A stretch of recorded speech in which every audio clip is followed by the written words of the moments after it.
Welcome back, folks, to World of Warships Legends. I'm Soopa-Dave, and today we are looking at the Julio Caesar. I'm not sure how you pronounce that. You're not here for my pronunciations. Anyway, let's get started with this video. This ship I like a lot more than I thought I would, to be honest with you. Let's get started with the commander build. We are using Iachino.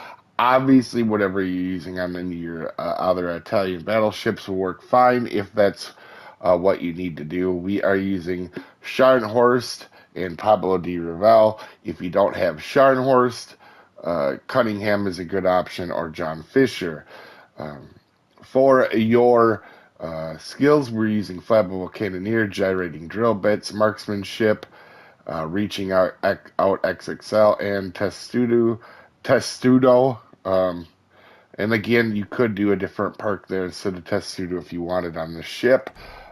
We are going to go ahead and you only have the one upgrade, so you're going to put Aiming Systems Mod 1 on it.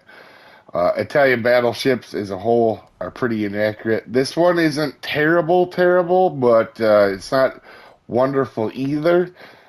So let's go ahead and take a look at the loadouts. You have 4 heals, which is actually handy on this build.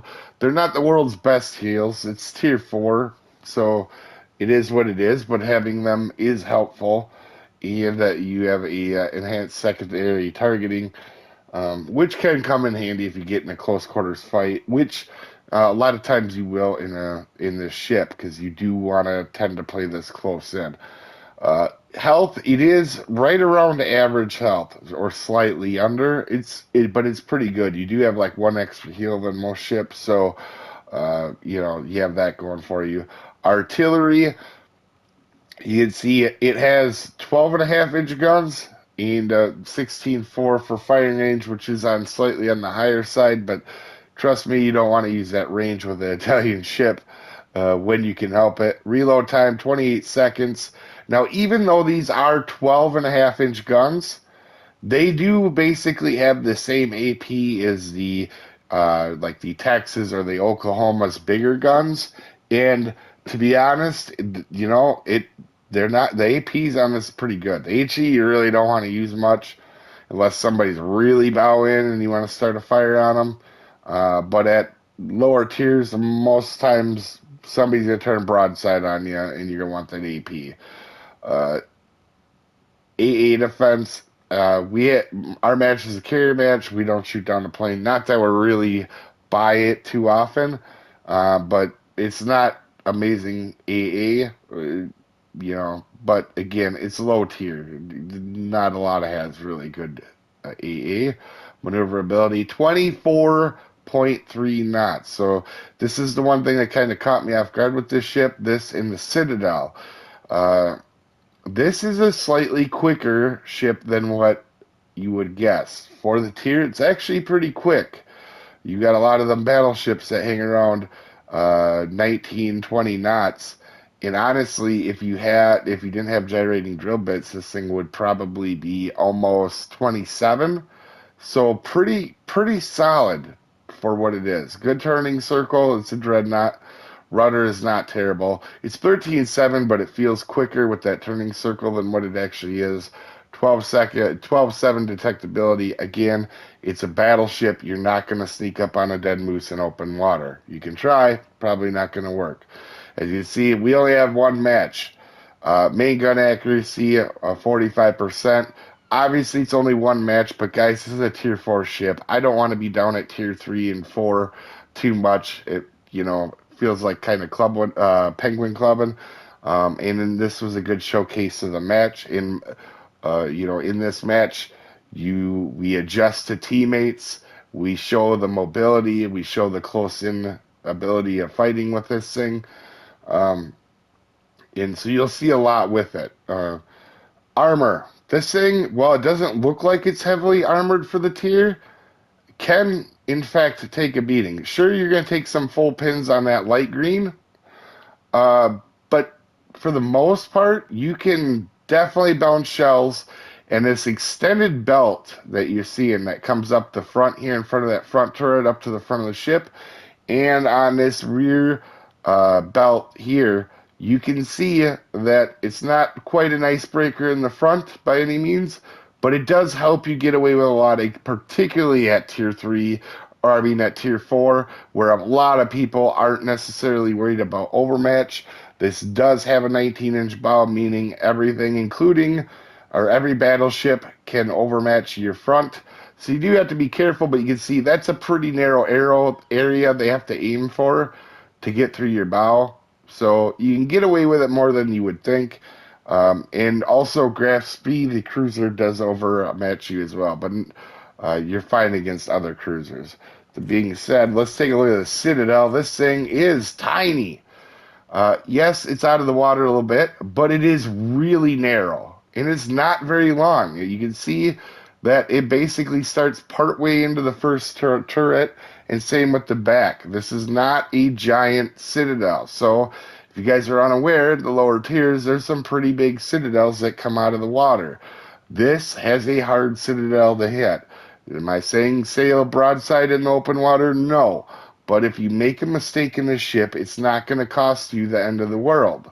As we go ahead and start this match and check who we're up against, I do want to say it is disclaimer time. This is a beginner's guide to help out people just learning this ship or learning the game in general. This is not for professional gamers that know everything there is to know about everything.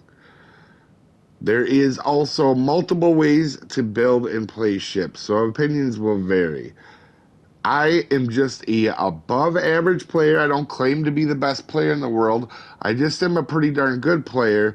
So I do make mistakes. You're going to see some in this match. And also, you didn't come to this video to see how to pronounce names, as I am very terrible at slaughtering other beautiful languages. It's almost an art form. So keep that in mind when you're watching this, guys. With that out of the way, we are at Land of Fire. We're bottom tier, so meaning there's tier 5 ships in this match. That's what we're mostly going to be taking on, and particularly in the beginning. We're going to go ahead and use our range to shoot at the Tennessee.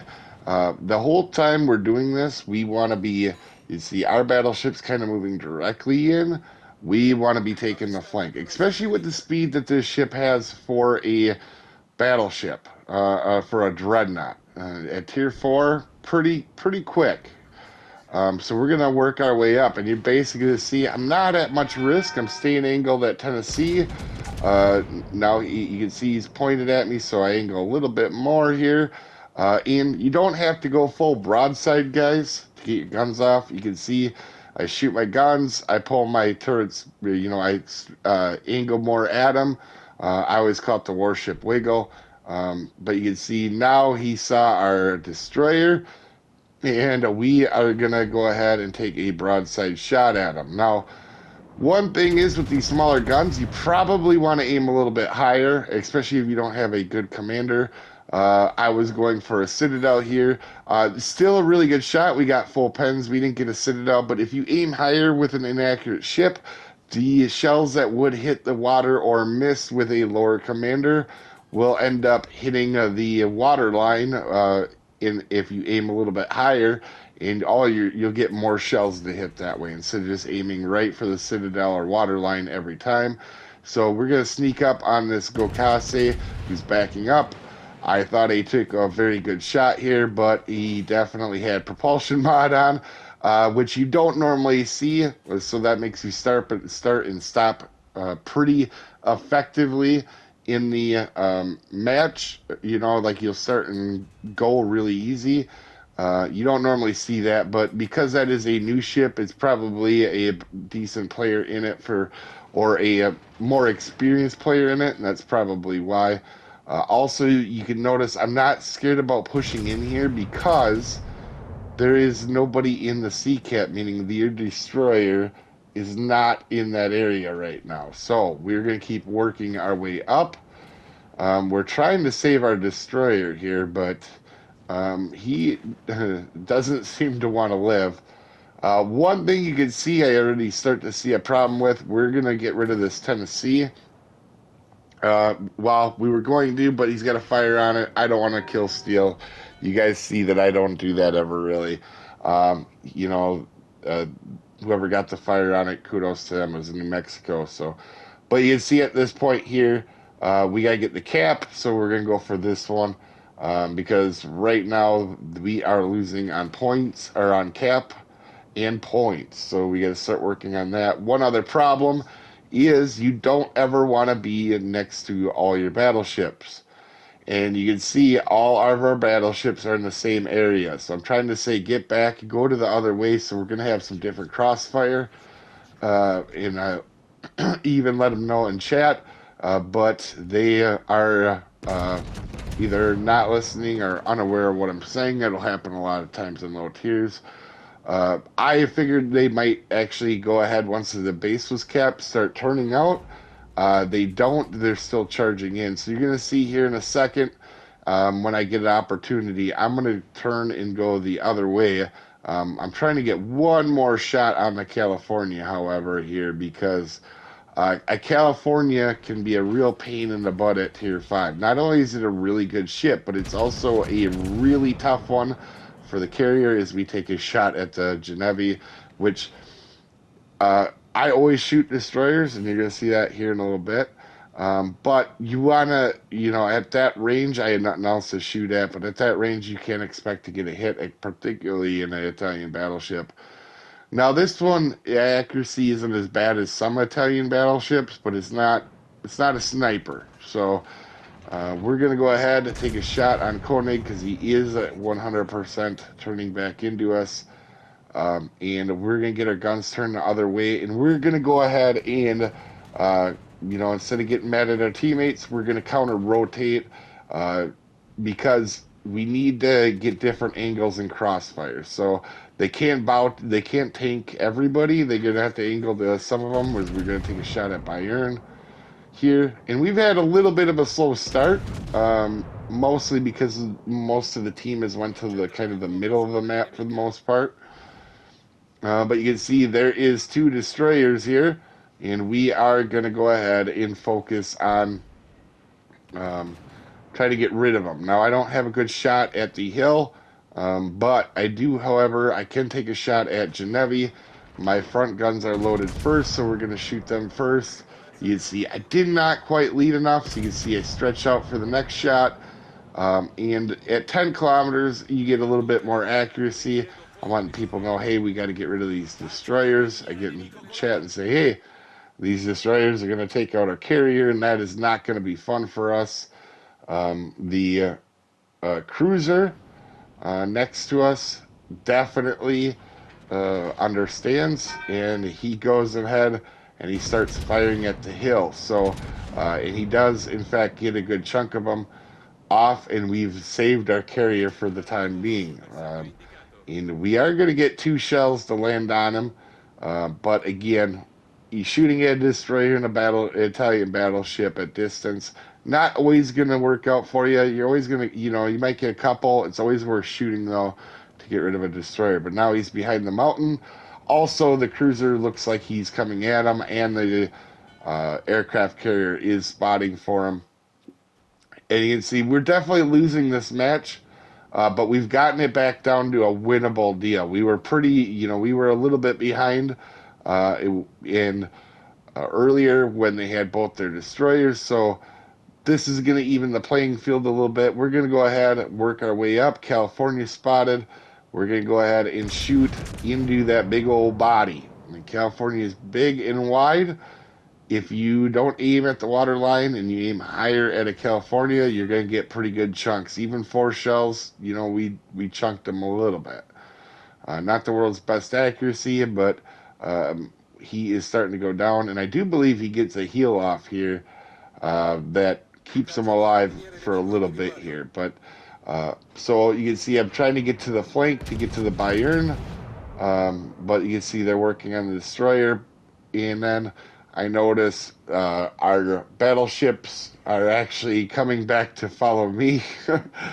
So you're going to see in a second here, once I see the carriers start to go for that Bayern, which when a carrier focuses on you on these lower tiers, there's not a whole lot you're going to do unless you're in like a California. And there is the Koenig. He's starting to start, so we're going to throw some shells down range. But our aircraft carrier is starting to focus on Bayern, meaning we have 2 pretty healthy battleships out of here, out on this side that we're going to have to take care of. The Bayern is definitely going to have issues with the carrier, as you can see. In like I said, when a carrier focuses on you, you pretty much you're not going to last long at low tiers. So um, our carrier is going to do a good job of getting rid of them, and we're going to try to sneak up here for two reasons. Either right before that, we were pretty close on points, where if I get this cap, it could turn around. And if we get a kill, that could still win. So here, I'm going to try to sneak around to the back side originally, is my thought, and get the cap while doing it. But you can see our teammate is running away. So instead of getting an angle, he's trying to get back, which at low tiers, your teammates are going to do some weird things. So don't get mad, just adjust to what they're doing. So here I realize we got to get a good shot on Koenig. Honestly, at distance, a lot of times you can do a good amount of damage to German battleships. Now, I don't want to extend past this island. The reason I don't is the Bayern is still alive, and there's two battleships to my right. So if I put myself in the middle of everybody, chances are I'm going to get wrecked by something. So we're going to narrow it down to one side. We're going to go back here, worry about grabbing this cap. So in a battleship, so far you can see I've helped get rid of two destroyers, and now we have got two caps. We've capped twice. You don't have to be scared of doing this at low tiers or even high tiers when it's effective. You don't have to stay at the back line in a battleship. And to be honest, this ship is more effective up close, especially because these smaller caliber guns, the closer you get, the more they're able to actually pen. But you see, I'm going to make a turn here to get my guns off, and then I'm going to do the warship wiggle and then try to angle in at both of them. So, Koenig to the left as we get our Confederate. Our Koenig to the left is not actually is shooting HE, so I'm not too worried about that ship in particular, but I'm going to start to aim on the right side, hoping to get a shot before the right Koenig gets behind the mountain. Now, however, that ain't going to happen. But again, we're within secondary range. So you see I hit my secondary booster. And we're going to take on these two ships pretty effectively for the most part. Obviously, these are the only two live, so I'm not too worried about my health and stuff, especially with having 3 heals left. Obviously, I wouldn't be able to use all 3 heals, but this next shot here, I actually thought I was aiming higher, but I didn't see where I shot, and I hit the top of the belt there. Was not my intent. The water was in the way when I took my shot. But at any rate, we're going to get a close quarters kill on the left Koenig, and we're going to just angle away from him. So the last guy left is the right Koenig, which at our tier we're not really afraid of. So this ship is very tanky, and we're going to go ahead and just eliminate this guy. Getting 100,000 damage. While doing 100,000 damage, guys, we got rid of helped get rid of 2 destroyers, and we got 2 caps, and got 100K. So at tier 4, that's a very solid game. 2,500 is a very good game. This is a good ship. This is one of my favorite tier 4 battleships now after playing this. I was really surprised on how much I like it. It is currently on sale if you're watching this video the week that this comes out. So if it is something you want, go ahead, go for it. That is completely up to you. But anyway, you guys have a wonderful day, and let me know what you guys think of the ship down below. Have a good one, folks.